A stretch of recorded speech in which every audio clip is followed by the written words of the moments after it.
Привет, мальчишки и девчонки! Сегодня мы будем читать книжку «Я не потерялся». Это книжка про собачку Бадди, которому надоело быть комнатной собачкой и выполнять различные команды за печеньки. И он решил уйти. Что же случилось дальше? Это мы узнаем в книжке. Ну что, начинаем? Я не потерялся.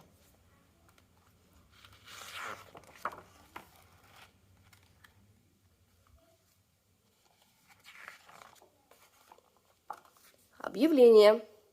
Потерялась. Милая коричневая дворняжка. В последний раз видели с ошейником в красивом шерстяном свитере. Отзывается на кличку никакую. Вес очень много любви.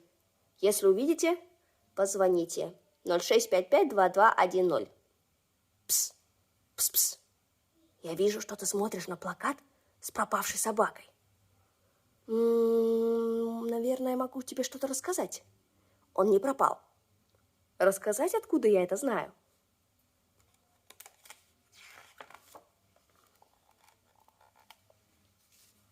Ага.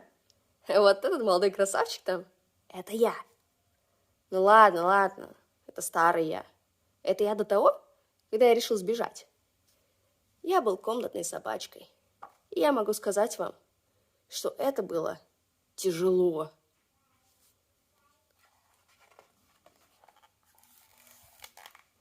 Люди не понимают, сколько стресса в жизни домашних животных. Это тяжелая работа. Надо хорошо выполнять каждое задание.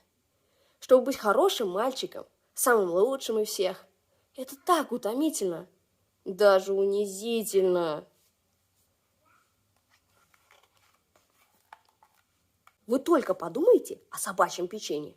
Чтобы получить печенюшку, я должен перевернуться, дать лапу или потанцевать.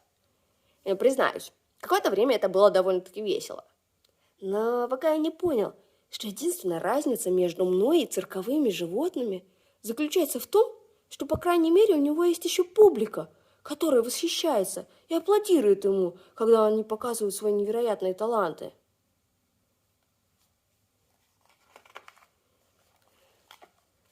А эти милые костюмы, которые я тоже должен был носить, они тоже не помогали.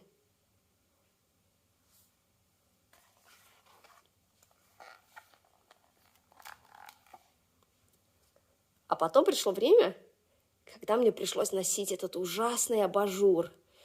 Стыдоба, такая пытка. В некоторых местах у меня очень чесалось. Ну, послушай, отчаянные времена требуют отчаянных решений.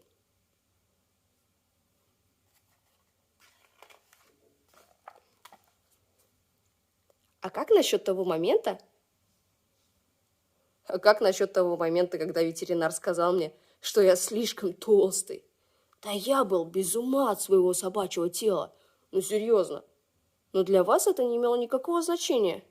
Меня сразу же посадили на диету, полную сырых овощей, которая сразу же возвращалась с другой стороны. Одно можно сказать наверняка. Задний двор уже никогда не будет прежним.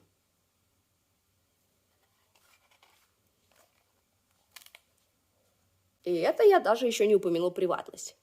У меня ее не было. Как бы вам понравилось, если бы люди смотрели на вас, когда вы какаете? Каждый божий раз. С меня хватит. Мне нужно было пространство. Бум! И я ушел.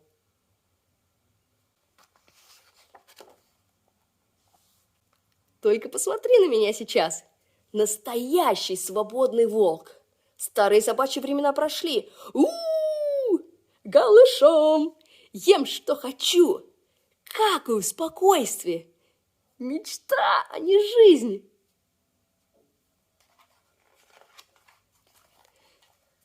Ладно, не все так просто. Но я бы никогда не пожелал... Подождите, это же...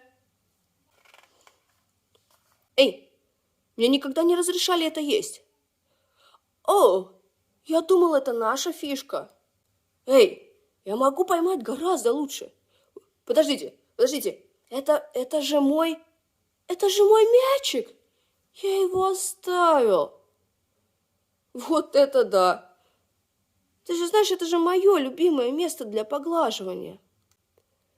Что ж, у кого-то точно произошли изменения в жизни. Не, ну в смысле у меня тоже. Чувствуется, что это было уже так давно.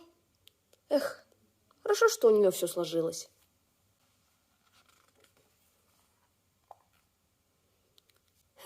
Посмотрите, конечно же, это же она просто сидела с другой собакой.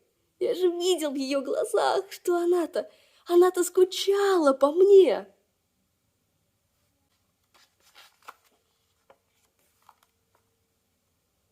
Знаешь, мне действительно нужно пойти посмотреть. Не, ну просто чтобы убедиться, что она в порядке. И, кстати, можно приятно наверстать упущенное. И увидеть ее. И понюхать ее. А может быть, заодно она почешет мне за ушком. Я же ее лучший друг. Не, ну, было бы эгоистично не пойти. Верно? Как я выгляжу? А как мое дыхание? Хорошо. Надеюсь, я не выгляжу как уличная собака. Тук-тук.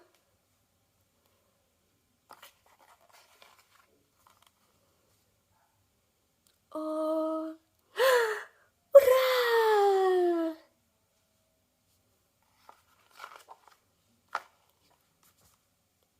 Чего? Я все еще свободный волк. Отношения строятся на компромиссах, знаете ли вы. Ну, а иногда, я вам скажу, лучше не будить спящих собак. Все, конец.